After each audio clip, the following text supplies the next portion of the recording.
বাংলাদেশের ওপর দিয়ে সক্রিয় রয়েছে একটি নিম্নচাপ, যার প্রভাবে দেশের বিভিন্ন অঞ্চলে বৃষ্টি, দমকা হাওয়া এবং কোথাও কোথাও ভারী বর্ষণের সম্ভাবনা দেখা দিয়েছে। আবহাওয়া অধিদপ্তরের তথ্য অনুযায়ী এই নিম্নচাপটি বঙ্গোপসাগরের উত্তর পশ্চিম অংশে অবস্থান করছে এবং ধীরে ধীরে স্থলভাগের দিকে অগ্রসর হচ্ছে। এর প্রভাবে দেশের দক্ষিণ উপকূলীয় এলাকাগুলিতেও বৃষ্টিপাত ইতিমধ্যেই শুরু হয়েছে।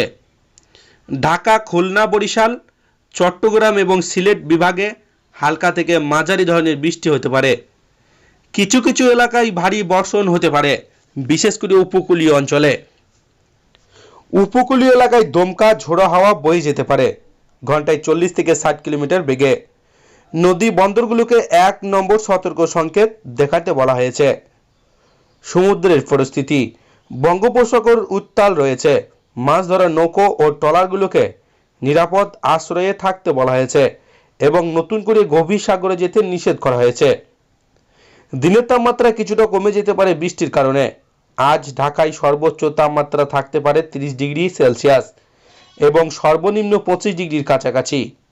নিম্নচাপের কারণে জলবদ্ধতা, স্বল্পমেয়াদী বন্যা এবং ভূমিধসের আশঙ্কা রয়েছে কিছু এলাকায়। বিশেষ করে পাহাড়ি অঞ্চলে বসবাসকারীদের সতর্ক থাকার পরামর্শ দেওয়া হয়েছে। অপ্রয়োজনীয় বাইরে যাওয়া এড়িয়ে চলুন, ছাতা বা রেনকোট সঙ্গে রাখুন। শেষে আবারও জানিয়ে দিচ্ছি, এই নিম্নচাপের প্রভাব আগামী 24 থেকে 48 ঘন্টা অব্যাহত থাকতে পারে।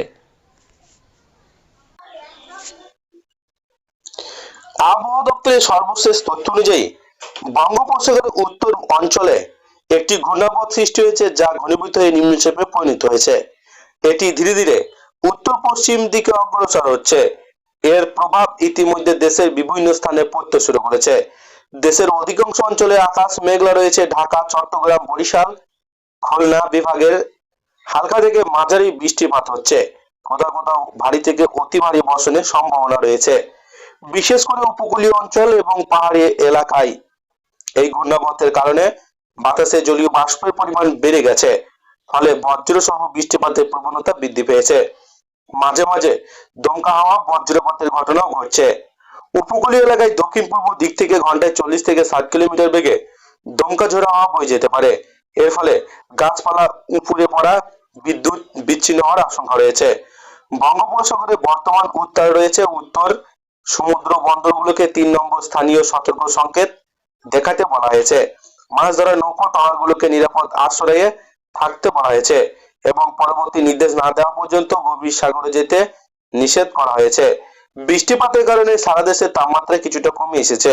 ঢাকায় আজ সর্বোচ্চ তাপমাত্রা 29 থেকে 30 ডিগ্রি সেলসিয়াস এবং সর্বনিম্ন 24 থেকে 25 ডিগ্রি সেলসিয়াসের মধ্যেই থাকতে পারে।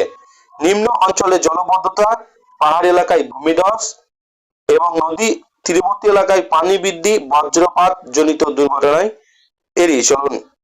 এই নিম্নচাপ আরো ঘনীভূত হতে পারে, ফলে বৃষ্টিপাতের মাত্রা বাড়তে পারে। আবহাওয়া দপ্তর এই অস্থিরতা আগামী 2 দিন অব্যাহত থাকতে পারে। শেষে আবার মনে করিয়ে দিচ্ছি, প্রাকৃতিক দুর্যোগের সচেতনতা, প্রস্তুতি হতে পারে সবচেয়ে বড় সুরক্ষা। তো এই ছিল আজকের লেটেস্ট ট্রেন্ডিং খবর। ভিডিওটিকে ভালো লাগলে লাইক করবেন আর এই ধরনের লেটেস্ট খবরগুলি পাওয়ার জন্য চ্যানেলটিকে সাবস্ক্রাইব করে আমাদের সঙ্গে থাকবেন।